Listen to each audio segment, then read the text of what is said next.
Welcome and thank you for joining today. My name is Andrea Portillo, and I will be conducting the Implementing Bone Healthy Behaviors in a Health Education Curriculum webinar today. The research for this webinar was done for my master's program field experience at Nova Southeastern University. There will be time at the end for questions and answers.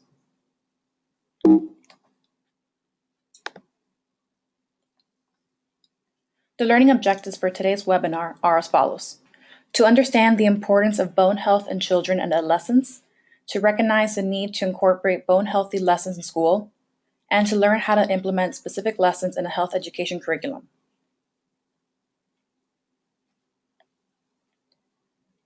Bone health is important at all ages, but especially for school-aged children for the development and maintenance of their bones.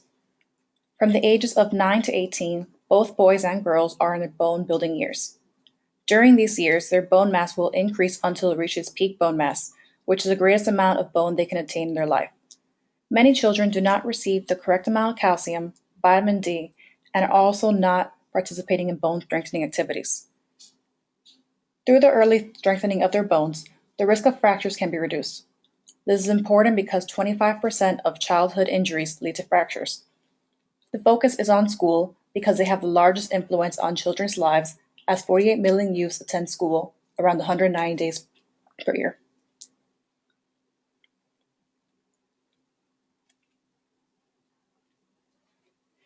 A short 2-week survey was conducted through SurveyMonkey to assess how the community feels about the implementation of a bone-healthy curriculum in school. As you can see on the left corner, results were collected by many different professions, but the largest proportions were nurses and educators. 31% of those who answered the survey used the standards of learning from their specific states, and 24% used the National Health Education Standards when creating education curriculums. The most important question asked was, do you think a bone-healthy curriculum is important to implement into schools? 76% said yes, but 20% said they were not sure, and 4% said no. Of those who answered yes to a bone-healthy curriculum being important, one person mentioned from personal experience that they did not drink milk and had low calcium as a teenager, and now they have osteoporosis, which could have been prevented through education. One person said they would only focus on what bones do and how to keep them healthy and safe. Another person mentioned that education also needs to include parents. Those who answered no to a bone-healthy curriculum said why, because they're not sure given how limited the curriculum time devoted to health is, that is the highest priority for kids under 18. Another person mentioned that it is not part of the curriculum for the state of Virginia, but if they knew more, they might be able to do this type of presentations.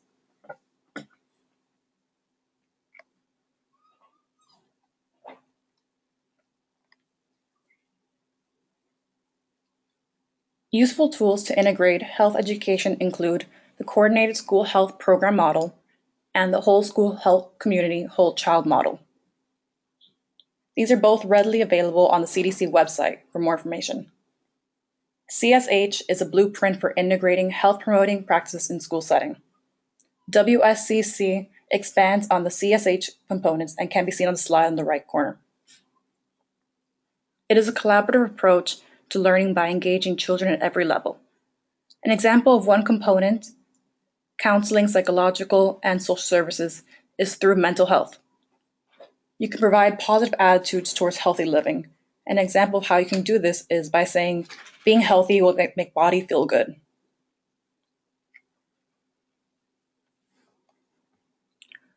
Other components include community involvement, health education, nutrition environment and services, social and emotional climate. When combining health and education, you can reduce resource consumption, increase efficiency, and improve outcomes in both sectors.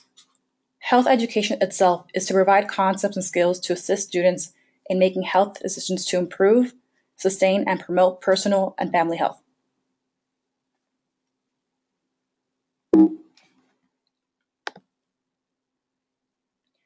I have broken it up in ways to incorporate bone healthy behaviors into 3 sections: before, during, and after school.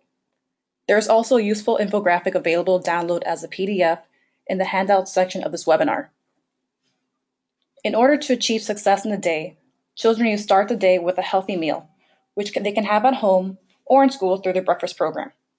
Examples include cereal with milk, oatmeal, and having juice with added calcium. A good start to physical activity in the morning can be by walking or biking to school.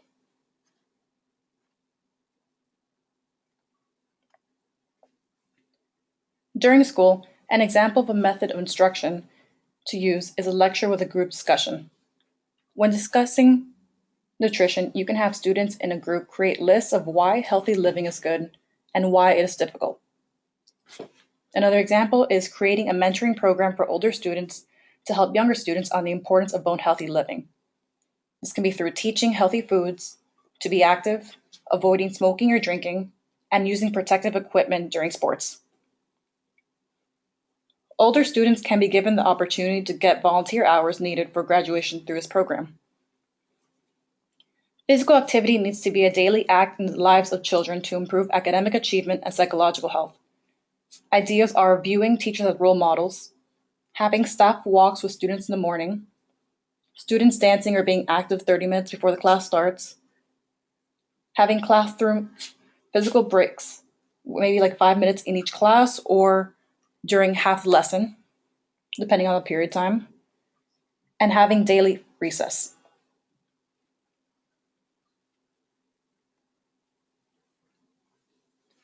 Physical education needs to be a strong curriculum with supportive policies and include instruction and student assessment.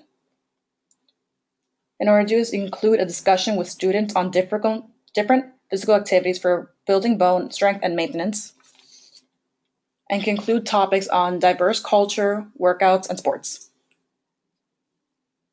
To make sure that they know that there are skeletal benefits of being physically active, to understand that exercise is an effective way to strengthen bones, especially in childhood.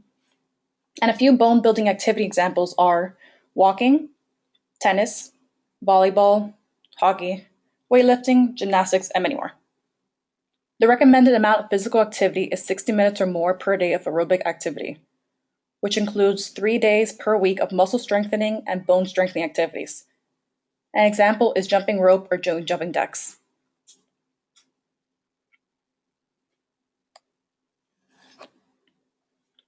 High impact exercises need to incorporate lower impact activities as well to minimize the risk of fractures. Weight-bearing exercise in adolescence and young adulthood is of key importance to reaching highest peak bone mass. For those with special needs, to ensure safety, a complete physical exam should be completed. Parents need to engage and encourage participation in sports and physical activity. Both coaches and teachers should understand the child's disability and how to adjust exercise appropriately. Specific activities are swimming, bicycling, soccer, bocce, handball, and weightlifting.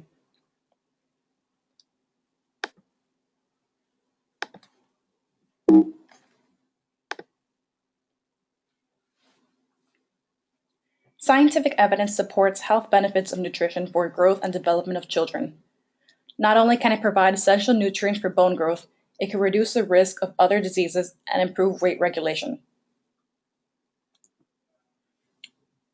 Family involvement is needed for elementary age children to learn about bone healthy foods. During class, you can have students think of creative ways to incorporate bone healthy foods.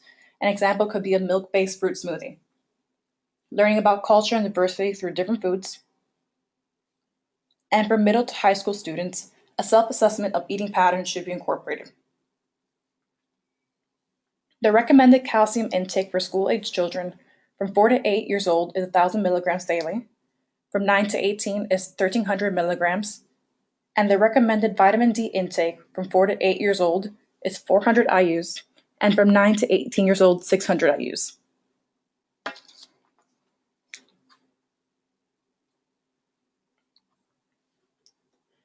Here are a few calcium-rich foods, such as broccoli, the amount of serving sizes, and the estimated amount of calcium in each type of food. The full chart can be found on National Osteoporosis Foundation's website, and is also attached to the handout during this webinar. As you can see, there's many different options, including milks, produce, and even mac and cheese if you really want to.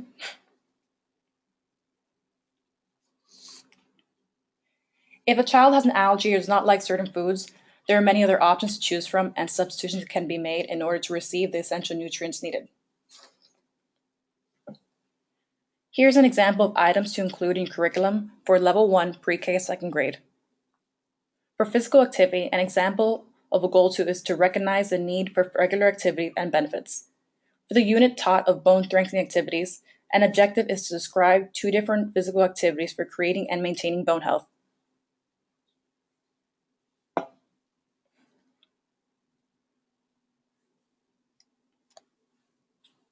Here's an example of items to include in curriculum for Level 2, 3rd to 5th grade.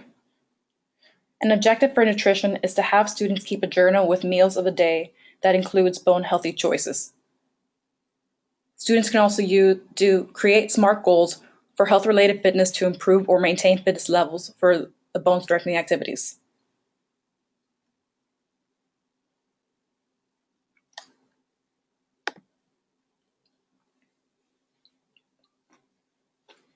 Parents and guardians need to encourage children to be active, find what they enjoy, and engage with them.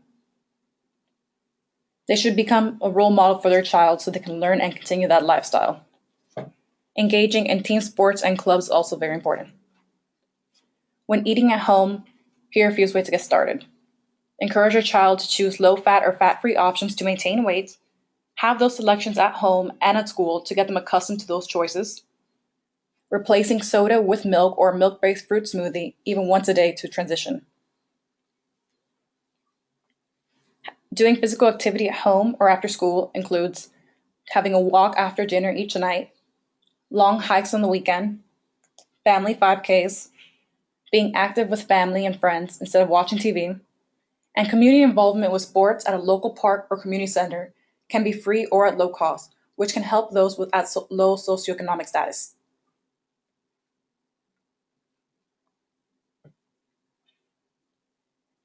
Here are a few factors to watch out for affecting peak bone mass. Be mindful of the following disorders and medications and behaviors when implementing health education curriculums and monitoring students for a healthy lifestyle. Some factors can lead to malabsorption of necessary nutrients for bone building and make it more difficult to maintain bone health. A few disorders are arthritis, diabetes, osteogenesis imperfecta, hypothyroidism, Cushing's, anorexia, and kidney and liver disease. Medication includes specific anticonvulsants, which an example are for epilepsy, corticosteroids, and immunosuppressive agents. Behaviors include inadequate nutrition, especially in calcium and vitamin D, which can become more common in females than males. Excessive exercise in youth lead to amenorrhea, which eventually will lead to the next slide, talking about the female athlete triad.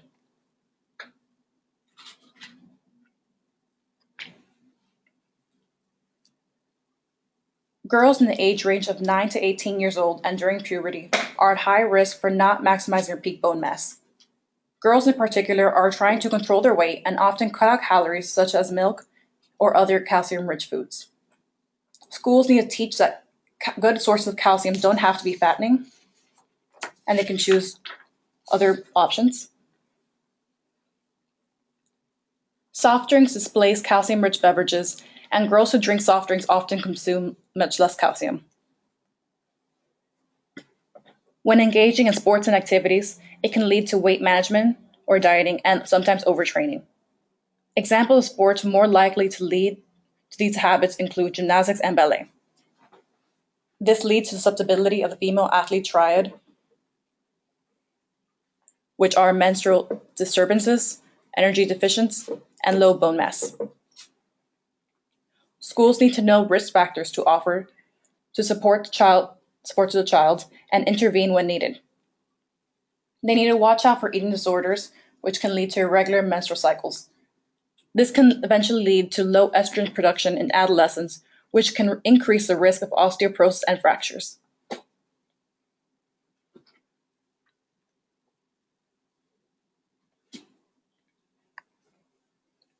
Policymakers need to realize the benefits of physical education, physical activity, and nutrition in school environment. When these are removed or cut down, it can lead to counterproductivity, which affects a student's academic success and their health. Using legislation to address healthy school environments is a great way to implement a bone healthy curriculum. An example is by adding a requirement for BMI screening in schools, or by establishing a child health advisory committee to develop rules and regulations. A few other examples of the process could be starting by creating a health council to assess, then having a school health team to develop and implement rules, then having a school health coordinator to evaluate. And other ways include having an approved group come into class to see specific lessons that the teacher may not know the information on, so they can give more specific details. And by training educators on the healthy living for them to become role models for children and students. Here are some of my key resources I used, and other resources or a copy of these are available upon request.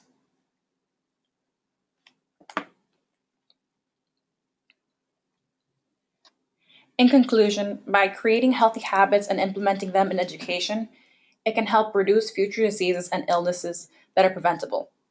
A recording of this webinar will be created shortly for future reference, and don't forget to download the 2 handouts for calcium-rich foods and for implementing bone-healthy behaviors.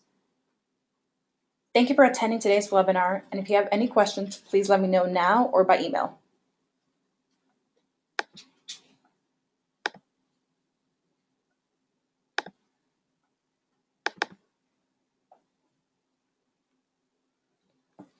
I just saw a question. Should the slides be progressing? Were they not moving earlier? If they weren't moving earlier, I will record this again afterwards. And if not, I'll also have a PDF of the slides available.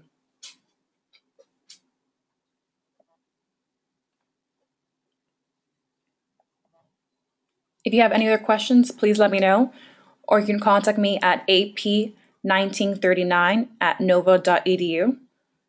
And I'll be happy to answer any of your questions or also give you a copy of the presentation as well.